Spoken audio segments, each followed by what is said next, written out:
என் friends அப்புறம் என் sister என்ன விஷயத்தெல்லாம் ரொம்ப சப்போர்ட் பண்ணாங்க. நான் நிறைய ஜாப் தேடி எனக்கு வந்து நிறைய இடத்துல நான் ரிஜெக்ஷன் ஃபேஸ் பண்ணேன். ஸோ அப்போ வந்து எங்க அக்கா அவளும் நிறைய சென்ட் பண்ணா, என் ஃப்ரெண்ட்ஸும் நிறைய ஷேர் பண்ணாங்க.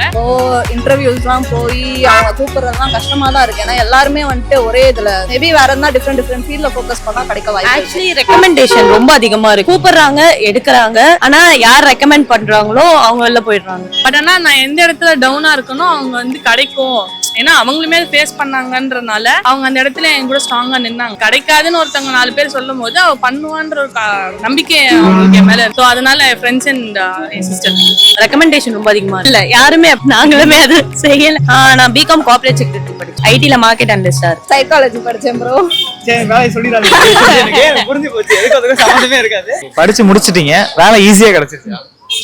இல்ல, நான் ஆக்சுவலா இன்டர்ன்ஷிப் போயிட்டு இருந்தேன். அதுக்கப்புறம் அங்க சில பிரச்சனை இருந்ததுனால அது டிராபேக் பண்ற மாதிரி இருந்தது.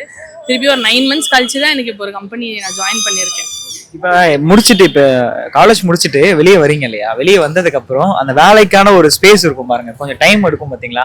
அதுக்குள்ள நீங்க எவ்வளவு விஷயம் எல்லாம் ஸ்பேஸ் பண்ணிருக்கீங்க? முக்கியமா வீட்டுல தான் நிறைய ஃபேஸ் பண்ணேன். ஃபர்ஸ்ட் ஸ்டார்டிங்ல பெருசா ப்ரெஷர் இல்ல, அதுக்கப்புறம் போக போக அந்த நமக்கே அந்த கம்ஃபர்ட் இல்ல. வீட்டுல எதுவுமே இப்போ செலவு பண்ணல, இப்போ நம்ம வேலைக்கு போல தண்டமா இருக்கும், என்ன பண்ண போறோம், இப்போ வீட்டுல மதிப்பாங்களா மதிக்க மாட்டாங்களான்ற கேள்வி நிறைய இருந்தது. அந்த ஃபேஸிங் நிறைய நான் இது பண்ணேன்.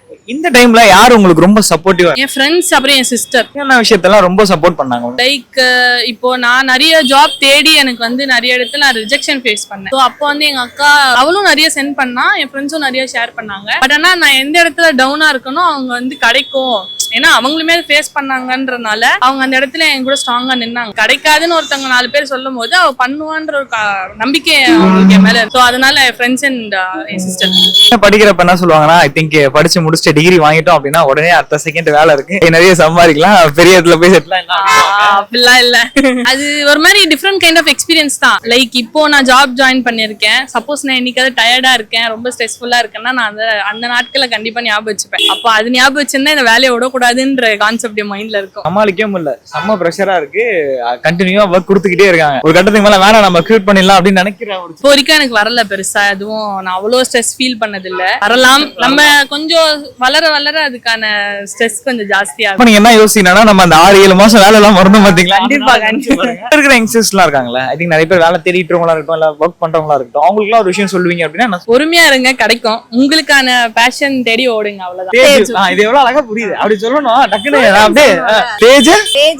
தேஜஸ்வினி ஓகே சொல்லிட்டோம். அப்படியே ஆக்சுவலா இப்ப காலேஜ் முடிச்சுட்டு வெளியே வந்துருப்ப வந்து ஒர்க்ல ஜாயின் பண்ணீங்க. காலேஜ் முடிஞ்சோடனே 1 monthலயே காலேஜ் முடிச்ச உடனே உங்களுக்கு எல்லாம் வேலை கிடைச்சிருச்சு. ஆனா இப்ப நிறைய பேருக்கு பாத்தீங்கன்னா காலேஜ் முடிச்சுட்டு வேலை கிடைக்காது, ஒரு கொஞ்ச நாள் டிலே ஆகும்ல. சோ அந்த மாதிரி டைம்ல அவங்க என்ன நல்லா ஃபேஸ் பண்ணுவாங்கன்னு நினைக்கிறீங்க? இப்போ இன்டர்வியூஸ்லாம் போய் அவங்க கூப்பிடுறதுலாம் கஷ்டமா தான் இருக்கு. ஏன்னா எல்லாருமே வந்துட்டு ஒரே இதுல மேபி வேற என்ன டிஃப்ரெண்ட் ஃபீல்ட்ல ஃபோக்கஸ் பண்ணா கிடைக்க வாய்ப்பு. ஆக்சுவலி ரெக்கமெண்டேஷன் ரொம்ப அதிகமா இருக்கு. கூப்பிடுறாங்க, எடுக்கிறாங்க, ஆனா யார் ரெக்கமெண்ட் பண்றாங்களோ அவங்க வெளில போயிடுறாங்க. ரெக்கமெண்டேஷன் ரொம்ப அதிகமா இருக்கு. இப்ப நிறைய பேர் படிச்சு படிப்புக்கான வேலை தான் செய்யறாங்க. இல்ல, யாருமே நாங்களுமே அது செய்யல. நான் பிகாம் கார்ப்பரேட் செக்ரட்டரி படிச்சேன். ஐடில மார்க்கெட் அனலிஸ்ட் சைக்காலஜி படிச்சேன் ப்ரோ. சரி, வேலை சொல்லிராதீங்க, எனக்கு புரிஞ்சு போச்சு. அதுக்கு சம்பந்தமே இருக்காது. நாங்க 2 பேரும் ஒண்ணா தான் வர்க் பண்றோம். சோ அவ பண்ற அதே வர்க் தான் எனக்கு அப்படியே புரிஞ்சு போச்சு. சைக்காலஜினோட கண்டிப்பா அதுக்கு சம்பந்தமே இருக்காது. ஆல்ரெடி அப்படிதான் புரியாம பேசிட்டு இருக்கோம் நம்மளே. என்ன கேட்க வந்து நானே மறந்துட்டேன் சைக்காலஜினோட. ஆக்சுவலா 2 பேரோட பாண்டிங் பத்தி ஒரு 1 wordல சொல்லுவீங்கன்னா என்ன சொல்லுவீங்க? இப்போ வர ஃப்ரெண்ட்ஷிப் நிறைய எல்லாம் ஜெலசி இருக்கும். அந்த ஜெலசி இல்லாத ஒரு ஃப்ரெண்ட்ஷிப் கிடைக்கிறது கொஞ்சம் கஷ்டம். ஓகே, நீங்க என்னது? நீங்க 1 wordல சொல்லுங்க உங்க ஃப்ரெண்ட்ஷிப் பத்தி அப்படினா என்ன சொல்லுவீங்க? ஃபாரெவர் அப்படி சொல்லுவேன். ஃபாரெவர்ல என்னென்ன எவர் இருக்குன்னு இப்ப நான் பார்க்க போறேன். Happy place. ஓகேவா? இவங்க கிட்ட பிடிச்ச ஒரு 2 விஷயம் சொல்லுங்க. 2 விஷயமா? அவங்க மேல சொல்றது கொஞ்சம் செய்யாம இருக்கும். ஆக்சுவலி நல்லா பாத்துப்பா. நான் வந்து கொஞ்சம் எக்ஸ்ட்ரோவர்ட். எல்லா ஒம்பளையும் போய் நானே தலைய விட்டுருவேன். அவதான் காப்பாத்தி கூட்டு வரா. அங்க போவாத மண்டிலே அடிப்பவா இங்க அப்படின்னு காப்பாத்தி கூட்டு வர. அது அவங்க இன்ட்ரோவர்ட். அதனால she handles everything. ஓகே, இந்த சென்ஸ் இப்போ வந்து நான் வந்து அவ்வளவா பேச மாட்டேன். யா, சோ வந்து அவளுக்கு எந்தெந்த விஷயத்துல she understands everything and வந்து எதனா ஒண்ணுனா she handles, அப்படியே அட்ஜஸ்ட் பண்ணிப்பா. என்ன சிச்சுவேஷனா இருந்தாலும் அப்படியே அதை அடாப்ட் பண்ணிப்பாங்க. எனக்கு அந்த மைண்ட் செட் கிடையாது. எனக்கு கொஞ்சம் டைம் எடுக்கும். பட் அவ வந்து என் கூட இருக்கிறது கொஞ்சம் ரொம்பவே சப்போர்ட்டிவா இருக்கும். அவ எல்லாருக்குமே வந்துட்டு பார்க்கவே மாட்டான். யார் என்ன கேட்டாலும் அப்படியே பண்ணிடுவா. அப்படியா? இந்த சென்ஸ் அந்த ஒரு அவங்க கிட்ட இருந்து எதுவுமே எக்ஸ்பெக்ட் பண்ண மாட்டா. அது வந்துட்டு டப்புன்னு அவங்க வந்து பிட்ரே பண்ணாலும் சரி, அடிச்சா குத்துனாலும் பரவாயில்ல, எனக்கு வந்து அது பண்ண வரல, விலக வரல. ஓகே, அது வந்து அவங்களுக்கு வந்து ஒரு மைனஸ். ஆமா, எவ்வளவு அடிச்சாலும் வந்து எவ்வளவு அடிச்சாலும் தாங்குறான்டா அந்த மாதிரி ஆளு. சரி, இவங்க கிட்ட பிடிக்காத விஷயம் அவ யாரையுமே நம்ப மாட்டான்.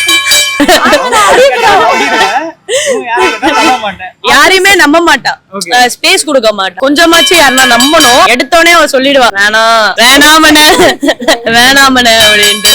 சைக்காலஜிஸ்ட் அப்படின்றதுனால ஈஸியா ஜட்ஜ் பண்ணிடலாம். பார்த்ததுல ஜட்ஜ் பண்ண முடியாது ப்ரோ. த்ரூ பிஹேவியர் அது பார்க்க வீழ்ணும். 3 வருஷம் எதுவும் பிடிச்சிருக்கோம். பார்க்க வந்து கொஞ்சம் பிடிச்சிருவா ப்ரோ.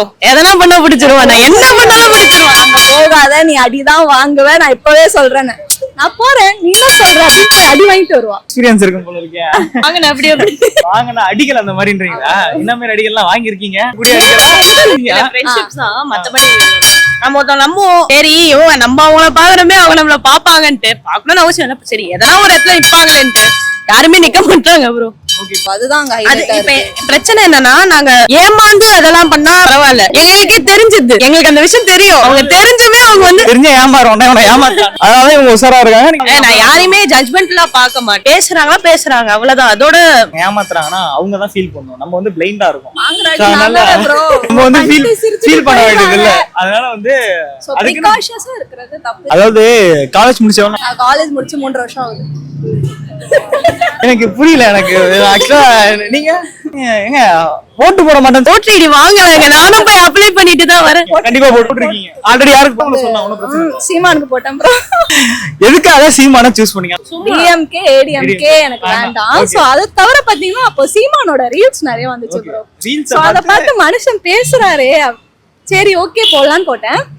இந்த வாட்டி விஜய்க்கு தான் ப்ரோ. விஜய்க்கு தான். ஆக்சுவலா நான் கேட்கவே இல்லை, அவங்களே சொல்லிட்டாங்க விஜய்க்கு தான் போடுவேன்னு சொல்லிட்டு. சரி, விஜய்க்கு போடுவேன் அப்படின்றதுக்கு ஒரு ஸ்ட்ராங்கான ஒரே ஒரு ரீசன் ப்ரோ.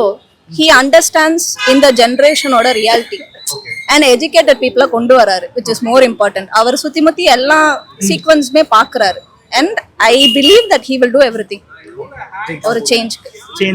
நான் அப்ளை பண்ணிட்டேன், வந்துருச்சுன்னா விஜய்க்கு தான். ஓகே, இந்த தடவை விடியல் ஆச்சியா இல்ல விசில் ஆச்சியா? விசில் ஆச்சு. கொஞ்சம் கஷ்டம் தான், பட் ஸ்டில்.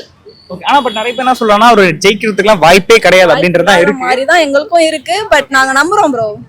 இல்ல நாங்களுமே நம்புறோம். நம்பிக்கை தான் எல்லாமே. நம்பிக்கை அதானே எல்லாமே. ரியாலிட்டி வேறையா இருக்கும், பட் we still trust.